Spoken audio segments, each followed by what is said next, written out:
Praise lord. దేవుని వాక్యం నుండి యెషయా గ్రంథము 1వ అధ్యాయము 18వ వచనం చదువుకుందాం. యెహోవా ఈ మాట సెలవిచ్చున్నాడు, రండి మన వివాదము తీర్చుకుందాము. మీ పాపముల రక్తము వలె ఎర్రని వైనను అవి హిమము వలె తెల్లబడును, కెంపు వలె ఎర్రని వైనను అవి గొర్రెబొచ్చు వలె తెల్లని వగును. దేవుడు మనల్ని ప్రేమిస్తున్న విధానం బహు గొప్పది, ఆశ్చర్యకరం. అయినప్పటికీ దేవుని ప్రేమ మనం తెలుసుకోలేనప్పుడు అది ఎలా ఉంటుందంటే, పెంచిన వాని చేతిలో మరి వాడిని తిరగబట్టం, లేదా ఎద్దు కామందుని ఎరుగుతుంది, మరి గాడిద తన సొంత వారిని తెలుసుకుంటుంది. కానీ ఇశ్రాయేలీలు నన్ను యోచించట్లేదు, నన్ను తెలుసుకోవట్లేదు. అదే మనతో కూడా దేవుడు మాట్లాడుతున్నాడు. నిత్యము తిరుగుబాటు చేసేవారిలాగా ఉన్నారు.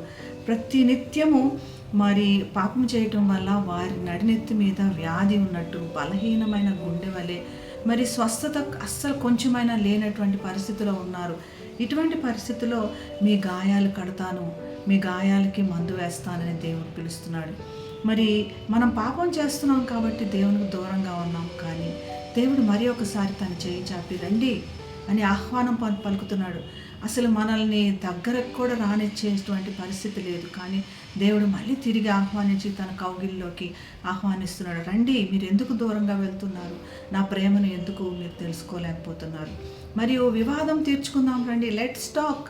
మీరు ఎందుకు నా ప్రేమను తెలుసుకోలేకపోతున్నారు? మీరు ఎందుకు నాకు దూరం అయిపోతున్నారని ఎంతో గొప్పగా పలుకుతున్న ఆహ్వానం మనం వివాదం తీర్చుకున్నప్పుడు మన యొక్క స్వతంత్రతని దేవుడు ఎంతగా గౌరవిస్తున్నాడో అర్థమవుతుంది. మీ యొక్క ప్రాబ్లం ఏంటి, లేదా మీరు ఎందుకు నాకు దూరంగా వెళ్తున్నారు అన్నది దేవుడు వివరించడానికి దేవుడు ప్రయత్నం చేస్తున్నాడు. మీ పాపములు చాలా ఎర్రగా ఉన్నాయి అంటే, ప్రతి ఒక్కసారి మనం చేసిన పాపములు దేవుడు క్షమించినప్పటికీ మనుషులు ఎలా ఉంటుందంటే, తిరిగి మళ్ళీ ఒకసారి ఆ మరకలు ఎలాగైతే పోవో అలాగ మనల్ని గుర్తు చేస్తూ ఉంటారు, మనల్ని నిందిస్తూ ఉంటారు, మనల్ని గుచ్చి మనల్ని హేళన చేస్తూ ఉంటారు. దేవుడు పూర్తిగా హిమం వలె తెల్లగా ఇంకెన్నడూ నీ పాపములను గుర్తు చేసుకున్నంతగా దేవుడు మనల్ని ప్రేమిస్తున్నారు. మెత్తనైన హృదయం, గొర్రె బొచ్చు లాంటి మెత్తనైన హృదయం ఇచ్చి దేవుని ప్రేమ తెలుసుకునేటట్టు దేవుడు చేస్తానన్నాడు. అటువంటి కృప దేవుడు మనందరికీ దయచేయగాక. ప్రార్థన చేసుకున్నాం. పరిశుద్ధమైన యేసయ్యా, ప్రభా, నీకు దూరంగా వెళ్లకుండా ప్రభా నీ ప్రేమను తెలుసుకొని నీ కౌగిల్లో ఉండే భాగ్యం దయచేయండి. ప్రతినిత్యము ప్రభా మా పాపముల నిమిత్తమై సాతానుడు మమ్మల్ని దోషారోపణ చేస్తుంది, లోకం మమ్మల్ని దోషారోపణ చేస్తుంది. ప్రభా, మమ్మల్ని కడిగి శుద్ధి చేయమని యేసు నామమున ప్రార్థిస్తున్నాం తండ్రి. ఆమేన్.